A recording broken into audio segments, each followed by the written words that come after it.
mind, looking for a dime. James Locke in the house, gonna help you shine. Welcome everyone. Welcome to the Poole Locke YouTube channel. I'm James Locke. Today we're going to answer more of the Ask James questions of the day. First question is from Jill. She says, I'm worried I haven't saved enough to retire when I want to retire. What should I do? All right, Jill. So now I'm sitting here wondering if you are, like a female version of my good friend Eric. Now, Eric, he saved so much, but just has this internal paranoia about that. And Jill, I'll tell you, women tend to be more conservative when it comes to money, as I'm sure you're aware, and tend to worry about that more. Now, men tend to be a little bit more flippant about it. Oh, I've got enough. It's going to be fine. Everything's going to be all right, right? The world can be falling around you and everything's going to be just fine, right? Whereas women tend to be a little bit more like, gee, I'm concerned about running out of money, even if you have, well, I'm trying to figure out whether you're in that category or you're in the category of someone who maybe realistically hasn't saved enough. So let me pretend you're in the second category for now. If you truly, if you're correct in saying you haven't saved enough, then there's, well, here's the reality.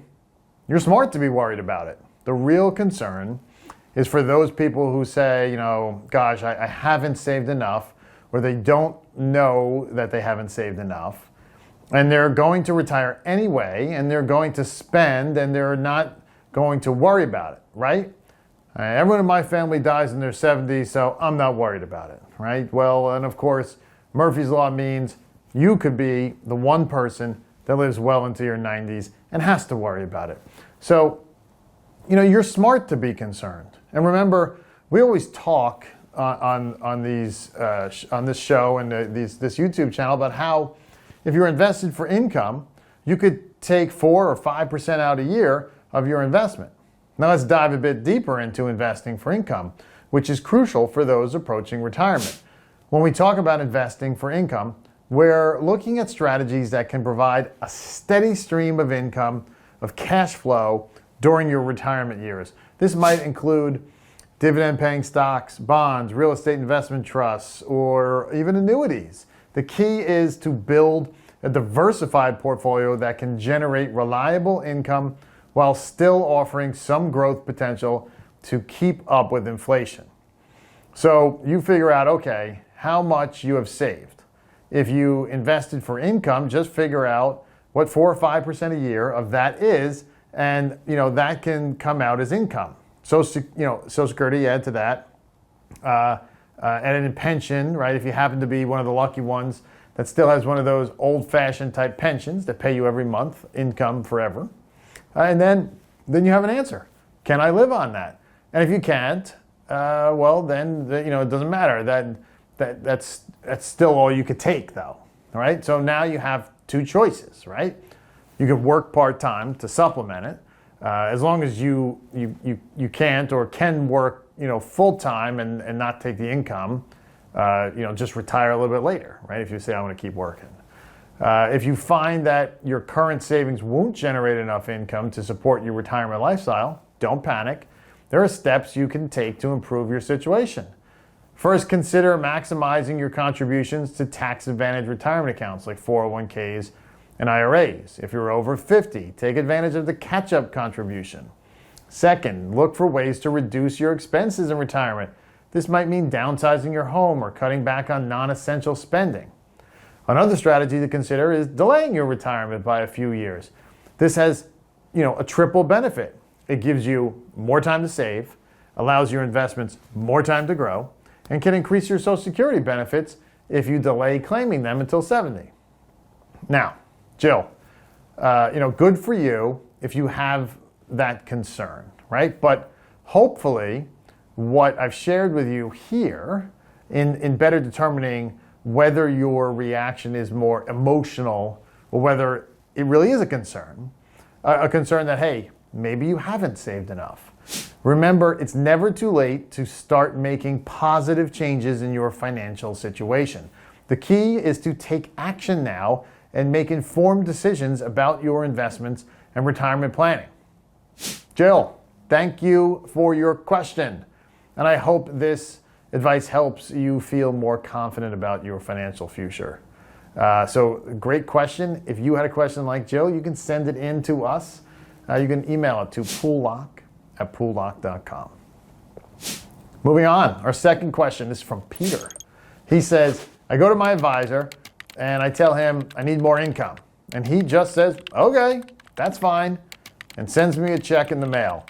So how do I know if he's just a yes advisor, like you've said? Peter, that is a great question. And I'll give you a couple of answers there. Unfortunately, a lot of advisors do that because they want to keep their clients happy, right? They don't want to lose clients. And unfortunately, a lot of people are just uninformed as investors. So they may say, no, you can't take that much income. And then you get upset and say, well, wait a minute. This is my money. What do you mean? You can't tell me I can't take it. Then they go to some other advisor who's a better salesman who says, well, yeah, sure, whatever. And then you switch accounts, right? So some advisors turn into yes men because they don't want to say no. And it's not that, they want to harm you. They just don't want to say no. So how can you tell?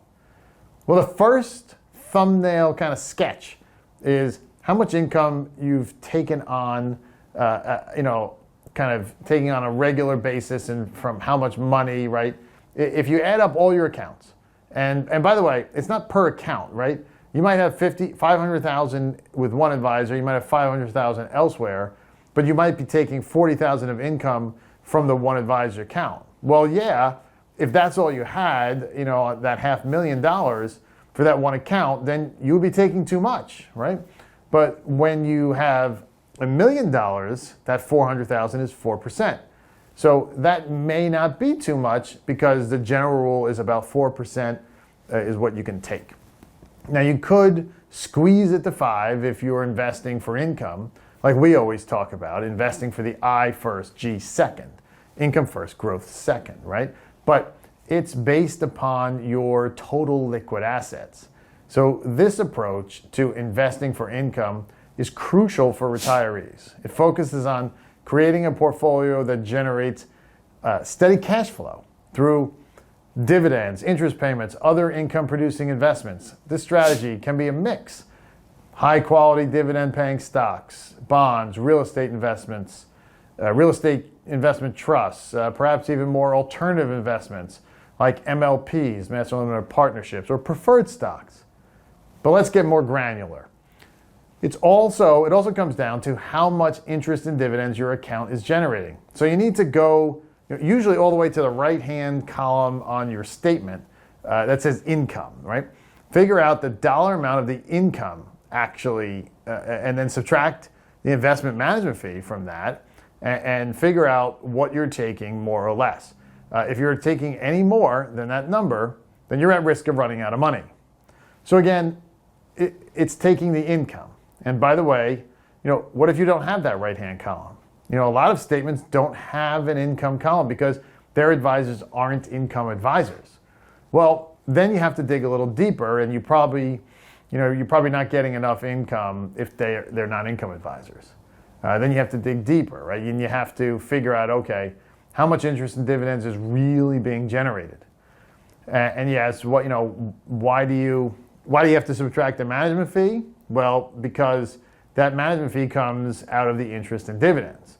So you get what's left over. So you can figure out that number per year. And again, if you're taking a dime more than that, yes, you're taking a chance of running out of money. Now, let's talk about what a good income-focused advisor should be doing. They should be actively managing your portfolio to maximize sustainable income while managing risk. This might involve strategies like dividend growth investing, right? Focusing on companies with a history of consistently increasing their dividends over time. Bond laddering, right? Creating a portfolio of bonds with staged maturity dates to provide regular income and manage interest rate risk. Diversification across income-producing classes. This could, dividend stocks, bonds, real estate investment trusts, potentially other income-generating investments. Regular portfolio rebalancing, ensuring your portfolio maintains its right balance between income-producing assets and growth assets to keep up with inflation. Tax-efficient investing, right? Placing income-producing investments in tax-advantaged accounts when possible to maximize after-tax income. A good advisor should also be transparent about the income your portfolio is generating and how sustainable your withdrawals are. They should be able to provide you with clear reports showing your portfolio's income generation, not just its total return. If your advisor can't or won't produce this level of detail about your income strategy, it might be a red flag. Remember, it's your money and your future. You have every right to understand exactly how your investments are working for you, especially when it comes to generating the income you need in retirement.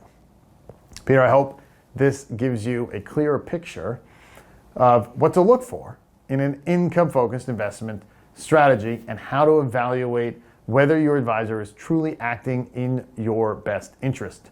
Don't hesitate to ask for more details or seek a second opinion if you're unsure. Your financial security in retirement is too important to leave to chance or to an advisor who's just saying yes to keep you happy. Thanks for another awesome question. If you'd like to send in your questions, you can do that by emailing them to poolelock@poolelock.com. And if you like what you heard today, go ahead, like and subscribe to our channel. I would appreciate that. I'm James Locke, your retirement income source. I'll see you next time. Money on my mind, looking for a dime. James Locke in the house, gonna help you shine. Retirement is near, don't you live in fear. Listen up, my friend, let me make it clear. Savings in the bank.